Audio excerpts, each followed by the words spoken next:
Hi there, welcome back to my channel. My name is Carly. I read and review historical fiction, and I want to share my top auto by authors with you.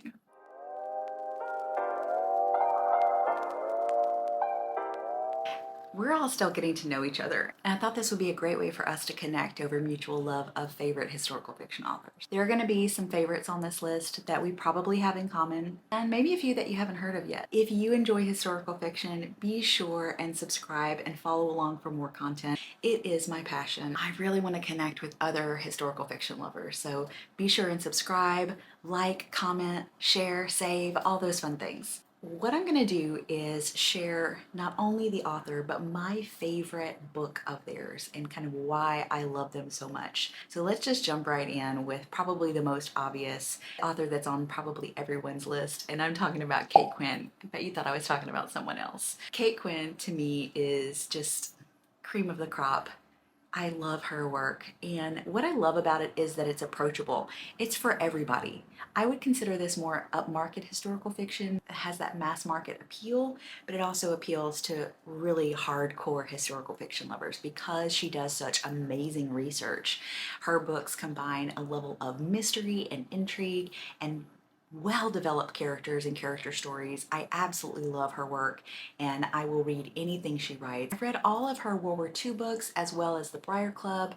I do plan to go back and read her Mistress of Rome series. She's got a couple of other books as well that I plan to try and start this year. I may not finish all of them. My favorite is a tie between two books. I was gonna say this is the only tie on the list, but then I was like, oh wait, no, maybe not, because I'm thinking about someone else and I can't decide between her books either. I really loved The Huntress.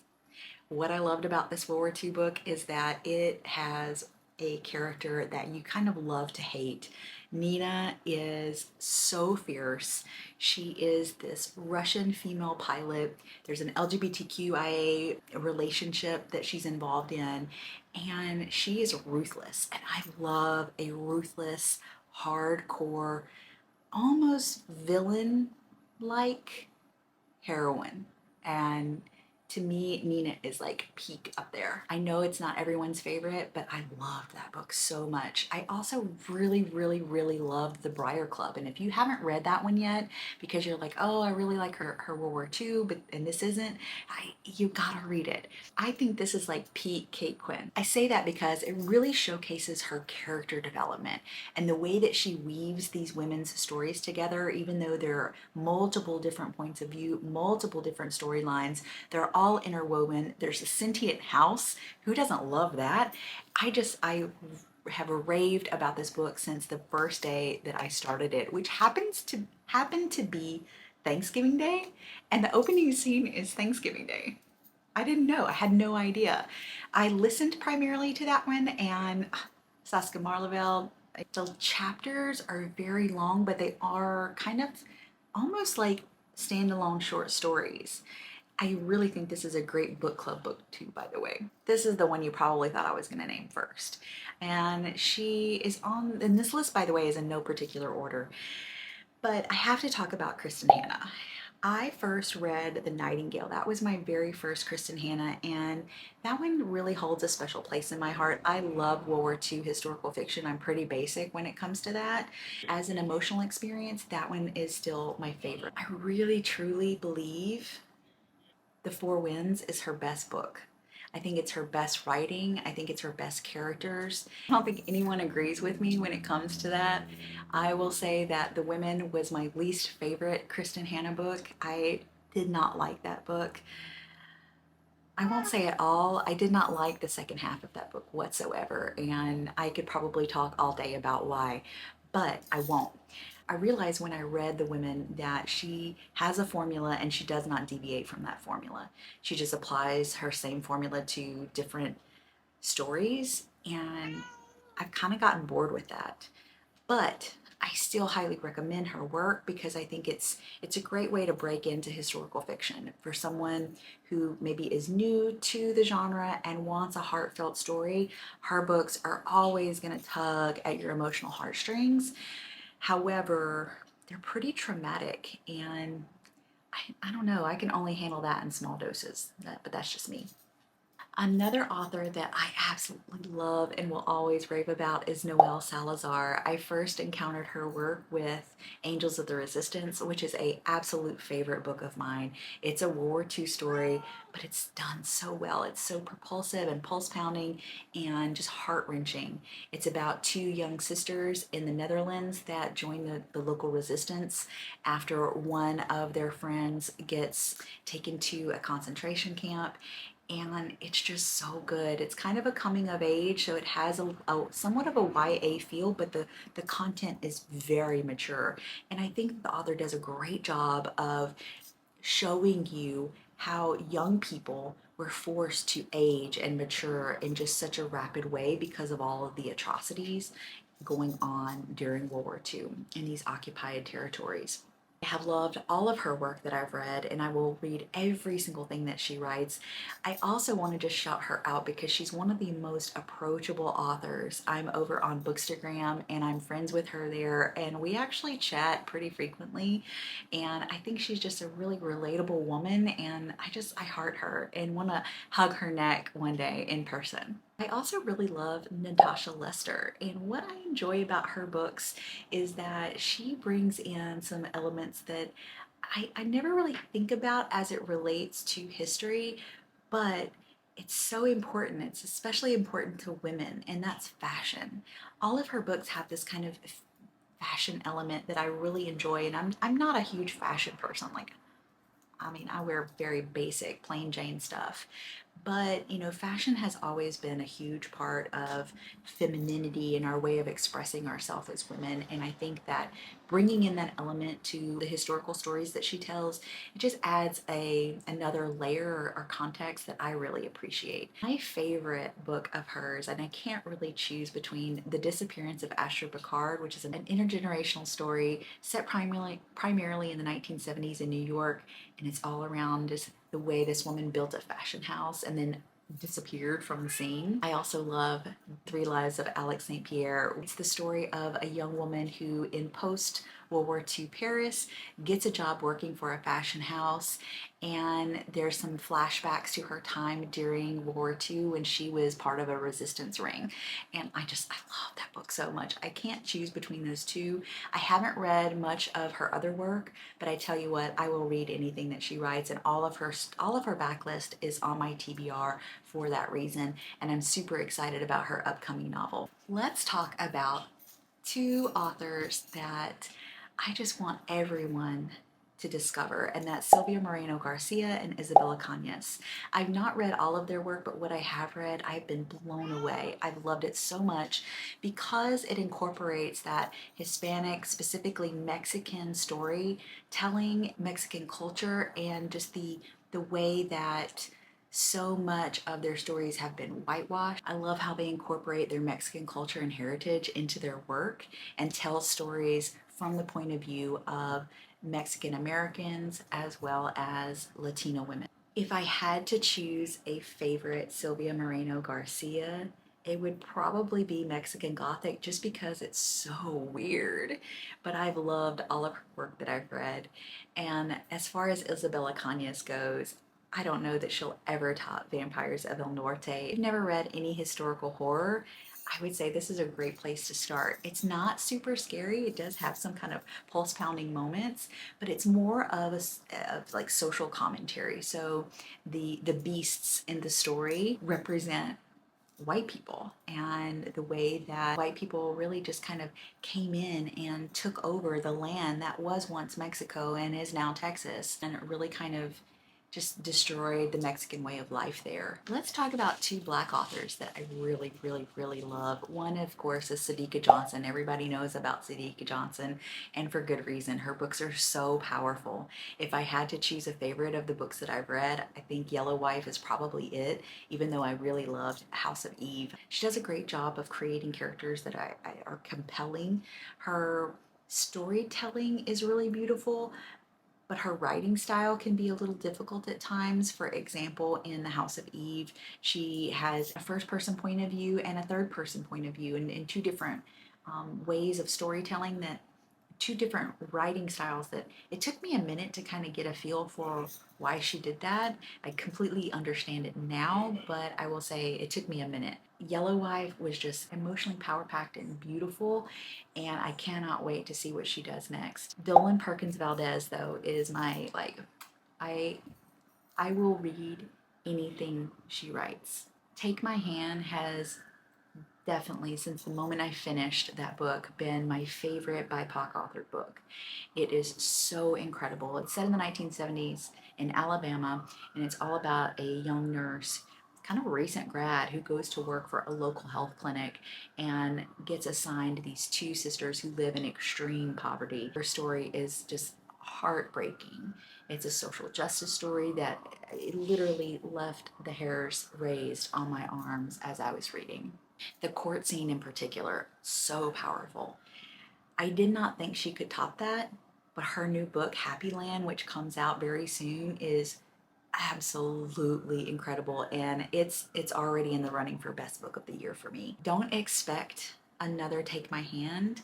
It has social justice elements, and it really does tell the story of Black America through the lives of these characters. However, it is very different. This is the story of a group of formerly enslaved people living in South Carolina who decide to cross the border into North Carolina, go what they describe as going up a hill and living in the hill country and creating a new community modeled after what they either remember or what they've been told about communities in Africa. They designate a king and queen, and it's told from the perspective of the queen and her descendants. It has a modern timeline as well as a historical timeline, and it is so good. I cannot wait for everyone to meet the women in this book. I don't read a lot of romance, even Regency romance, but I will tell you I have two Regency romance authors that I just love. One is Martha Waters. Her Regency Vows series, was this the best books I've ever read? No, by no means, but they were highly entertaining. I love her banter. I think it's like way up there with Emily Henry, and it just made me chuckle.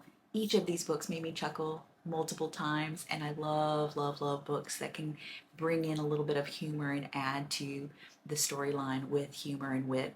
I did love the fact that each of these stories, or each book, featured a character in the circle of friends, and you still got the other friends in the story. So it was just, they're so well done, and I absolutely love them. It's hard for me to choose, but I think To Have and To Hoax might be my favorite just because it's really quirky and weird. I absolutely adore Sophie Irwin, and both of her books that I've read, I absolutely loved. If I had to choose a favorite, A Lady's Guide to Scandal would probably be the one, only because it's a touch more feminist than A Lady's Guide to Fortune Hunting, but they both have a feminist twist. They both have kind of a charm and a wit about them. They're not overly steamy or smutty. I tend to gravitate toward closed door, or what I like to call door ajar books, and both of those authors write that type of book. It's not overly like sexy or steamy or smutty. No shame on that. It's just not my preference, right? One author that I absolutely adore, and the reason why I love her so much, not only is she a great writer, but all of her books that I've read are all so different, and that's Ariel Lawhon.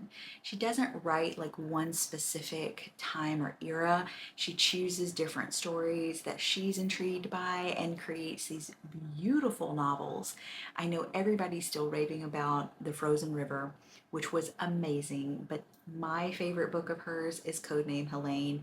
It is my all-time favorite World War II fiction. From the very first chapter that we meet Nancy Wake, who was a real woman in history, she is just a powerhouse. I mean, she's applying her red lipstick, she's hungover, she grabs her parachute and parachutes out of a plane into enemy territory.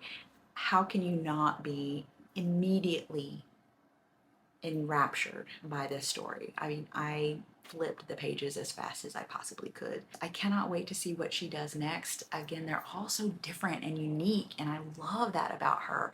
Amy Harmon is the same. Everything I've read by Amy Harmon has been very different. I've not read all of her backlist, but I have read quite a few, and they're all so unique and different, and I love them. What the Wind Knows is my all-time favorite Amy Harmon. I don't think anything will ever top that. That is one of the absolute most beautiful books that I've ever read, and I've included it in my God tier books. Same thing with Codename Helene. I have a thing for kind of gothic slash paranormal slash witchy books, and two authors, actually three authors that I absolutely love in this kind of genre or subgenre of historical fiction is Hester Fox. I love Hester Fox, and it's really hard for me to choose which book I love of hers the most. I would have to say, I think it would have to be The Witch of Willow Hall. I mean, that one is just so gothic and atmospheric. Her characters are always really great. She just has a way with this almost like prosaic style of storytelling, but it's not overly flowery. Another author in this subgenre that I love is Louisa Morgan. I literally will read anything that she writes. If she were to publish something new, I'm buying it. I loved her Oshier Witches series so much. The Great Witch of Brittany is like peak Louisa Morgan, and that was her last book. She's such a gifted storyteller. Are they the best books ever written? No. But you just get lost in these stories of these women, not only their witchcraft, but the stories that revolve around their witchcraft. Just so, so good. One of the things that I love the most about The Great Witch of Brittany is that she incorporated Romany history and kind of that Romany culture. It was something that I had never really encountered in a book, and I want more of it. So if you've got any recommendations, let me know in the comments. Lastly is Alice Hoffman, and Alice kind of has this contemporary vibe, but she also incorporates history, so I kind of throw her in there. Is she a historical fiction author? Some might argue that no, she's not, but I really, really enjoy her work. I think it's so atmospheric, it's so poignant, and her storytelling, it just rips right to my heart. If I had to choose a favorite of hers, I would say The Rules of Magic, only because it has that 60s element, and I'm really into that. And I loved everything about that family history, or that family story that's told in the Practical Magic series. But that one in particular, I really loved. It's 1960s New York. It's gritty, and it incorporates that counterculture that was happening in the 60s. She incorporated that into her storytelling as well. And I freaking love that book so, so much.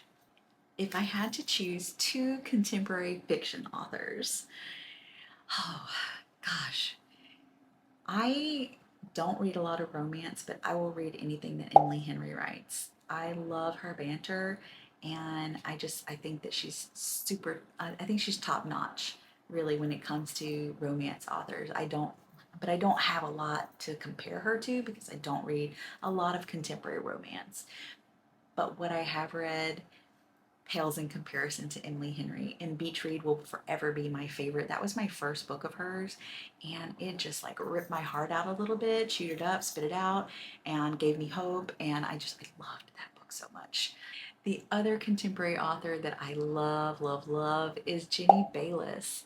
I am not a big holiday fiction reader, but I will read anything that Jenny Bayliss writes. They always pack a big punch. There's so much more than just a cute little town, but they always involve a cute little town and a community and family dynamics and drama, and just a really great storyline that is more than just a Hallmark story. And I can't do that. I can't do holiday romances that I don't know, they just kind of give me the ick.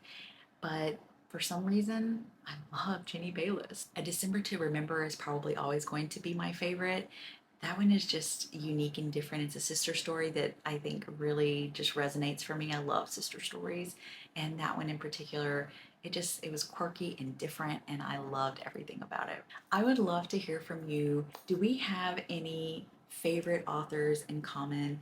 Is there anybody that you were surprised by on this list? Is there anyone that you never heard of? Please let me know in the comments. I would love to get to know you as a reader and connect with you on that level.